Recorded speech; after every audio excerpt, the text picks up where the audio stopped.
ভারত ভুটান সীমান্ত লাগোয়া জয়গা শহরের আনাচে কানাচে অবৈধভাবে পেট্রোল বিক্রির বিরুদ্ধে কঠোর পদক্ষেপ নিল জয়গা থানার পুলিশ। অবৈধভাবে পেট্রোল বিক্রি রুখতে সোমবার জয়গা থানা আইসি পালজার ভুটিয়া নিজে পুলিশ ফোর্স নিয়ে মাঠ নামে। এদিন জয়গা শহরের বিভিন্ন এলাকায় অভিযান চালায় পুলিশ। অনেককেই সতর্কবার্তা দেওয়ার পাশাপাশি অনেকের বিরুদ্ধে আইনি ব্যবস্থা নেন। প্রসঙ্গত জয়গার অনেক অসাধু ব্যবসায়ী ভুটান থেকে অবৈধভাবে পেট্রোল নিয়ে এসে বোতলে করে বিক্রি করে। এতে অনেক ভয়াবহ অগ্নিকাণ্ডের ঘটনাও ঘটেছে, এমনকি অনেকজন নিজের প্রাণও হারিয়েছে।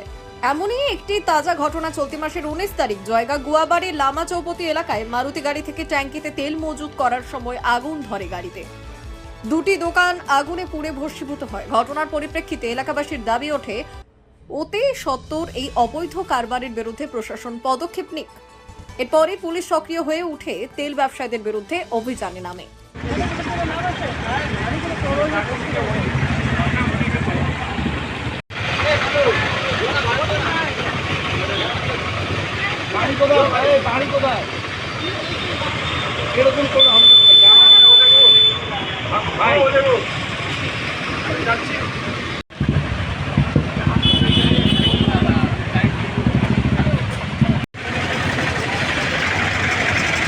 ব্যুরো রিপোর্ট, উত্তরের প্রহরী।